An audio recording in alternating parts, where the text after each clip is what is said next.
देखिए, भाजपा तो अली बजरंगबली, शमशान कब्रिस्तान, किताब हिजाब करती आई है। मोदी जी को बजरंग दल में बजरंगबली नजर आ गए, लेकिन यहाँ बैठे जो अंतर्राष्ट्रीय खिलाड़ी हैं उनके साथ जो बजरंग पूनिया बैठा है उसमें बजरंगबली नहीं देख पाए वो। बजरंग दल क्या बजरंगबली हो गए? श्री राम सेना को बैन किया था भाजपा ने 2009 में, तो क्या राम का अपमान कर दिया था क्या? तो मैं तो ऐसे मानती हूँ कि मोदी जी ना विकास पुरुष है ना विनाश पुरुष है, वो भाजपा की बड़ी अम्माजान आरएसएस के विश्वास पुरुष है। और हम तो आपके माध्यम से पूछ रही हूँ कि बताएं कि भाई ब्रजभूषण शरण सिंह के लिए कोई अलग कानून है क्या देश में? करेंगे आप लोग बजरंग दल को बैन? देखिए, हमने कहा कि जो हुड़दंग करेगा करेंगे उसको बैन। कांग्रेस के लिए कर्नाटक में वो कौन सी चीज़ उनके फेवर में गई जो पिछले बड़े सारे इलेक्शन से उनके फेवर में नहीं जा पा रही थी? मैदान में हम उतनी ही ताकत के साथ उतरे जितना इस बार उतरे हैं। जनता को समझाने में शायद हम पहले कम उस तरह से कामयाब हो पाए। इस बार जनता ने मूल मुद्दों को पकड़ा, और खासकर मुझे लगता है कि वो मुद्दा जो महिलाओं को लेकर उठा तो दिल्ली से, लेकिन उसकी लपटें इतनी तेज़ थीं कि वो कर्नाटक तक भी पहुंची।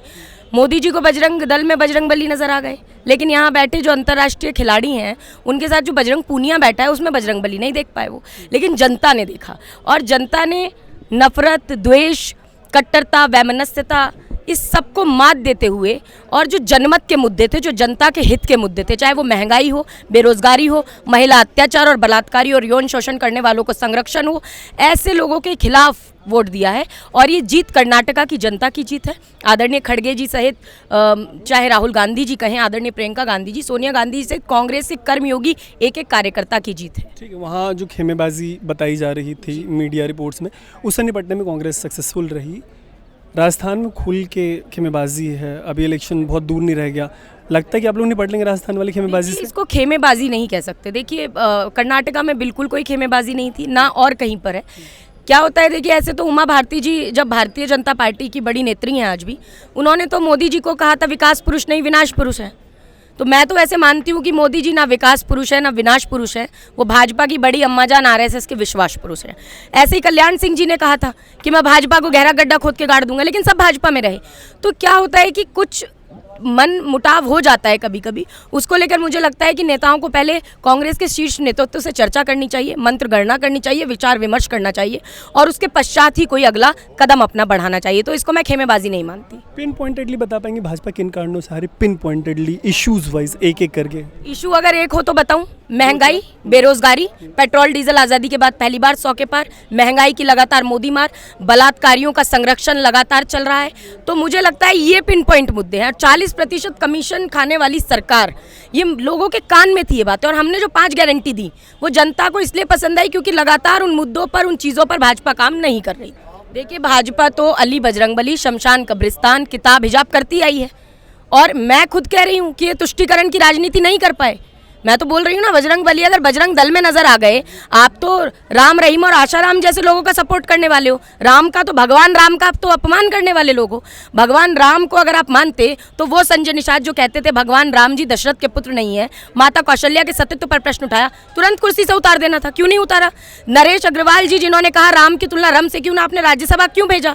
और लगातार महिलाओं को लेकर तो टीका टिप्पणी माननीय मोदी जी खुद करते रहे हैं, चाहे वो जर्सी गाय कहने की बात हो, 50 करोड़ की गर्लफ्रेंड कहने की बात हो, ताड़क और सुपर्णखा की हंसी से एक महिला सांसद की तुलना करने की बात हो, तो महिलाओं को अपमानित करना। और हम तो आपके माध्यम से पूछ रही हूँ कि बताएं कि भाई ब्रजभूषण शरण सिंह के लिए कोई अलग कानून है क्या देश में? पॉक्सो एक्ट में अगर कोई फंसता है तुरंत गिरफ्तारी होती है। पॉक्सो एक्ट में गिरफ्तारी क्यों नहीं हुई, इसका जवाब कौन देगा? तो ये जवाब देना चाहिए। आपको ये लगता है कि जंतर मंतर पर जो प्रोटेस्ट चल रहा है उसका इम्पैक्ट वहाँ पे पड़ा? मीनवाइल बीच इलेक्शन में आप लोगों ने एक बात की थी कि बजरंग दल को बैन किया जाएगा, डिसाइसिव विक्ट्री मिली है, करेंगे आप लोग बजरंग दल को बैन? देखिए, हमने कहा कि जो हुड़दंग करेगा, जो भाईचारे को तोड़ेगा, जो नफरत को बोएगा, जो द्वेष फैलाएगा, जो कट्टरता फैलाएगा, जो वैमनस्यता का जहर बोएगा या जहर उगलने का काम करेगा, तोड़फोड़ करेगा, महिलाओं को अपमानित करेगा, गाली गलौज करेगा, करेंगे उसको बैन। आरएसएस की द्वेषपूर्ण विचारधारा को भी बैन किया था हमने, और जरूरत पड़ी तो पीएफआई जैसे संगठन। बजरंग दल क्या बजरंगबली हो गए? श्री राम सेना को बैन किया था भाजपा ने 2009 में, तो क्या राम का अपमान कर दिया था क्या? तो ये जरूरी है ये जानना कि बजरंग दल और बजरंगबली एक नहीं हो सकते, ये देश की जनता जानती है, और बजरंगबली राम का अपमान करने वालों से कभी खुश नहीं हो सकते। ठीक है, इसको थोड़ा सा डिस्केलेट करते हैं। आप लोग इतनी अच्छी विक्ट्री है, पहले तो बधाई। और इस क्वेश्चन का जवाब कोई नहीं दे रहा, आई नो कि आप भी बचेंगी, लेकिन कुछ सुगबुगाहट पहले से पता चल रही थी कि चीफ मिनिस्टर आप लोग किसको बना रहे हैं वहाँ पे? नहीं, देखिए, ये तो नहीं, हिंट क्या मतलब होता है इसमें? तो देखिए, विधायक दल तय करते हैं और पार्टी का शीर्ष नेतृत्व तय करता है, इसमें हिंट की बात ही नहीं है, सब सामने आएगा। सरकार बनी बनी है तो मुख्यमंत्री भी बनेंगे और आपके समक्ष आएंगे। और बधाई के लिए बहुत बहुत धन्यवाद। ठीक है, तो कांग्रेस हेड ऑफिस से यह है अनकट की इलेक्शन कवरेज। कर्नाटका में उन लोगों को डिसाइसिव विक्ट्री मिली है और जो भी उनके छोटे बड़े नेता हैं तमाम लोगों से हम अपने क्वेश्चन के थ्रू ये समझने की कोशिश कर रहे हैं आपके लिए कि उनको क्या लगता है कि उनके लिए सिलेक्शन में उनके फेवर में क्या गया और अब आगे क्या होगा। ऐसी स्टोरीज़ के लिए देखते रहिएगा अनकट। मैं नाम है तरुण।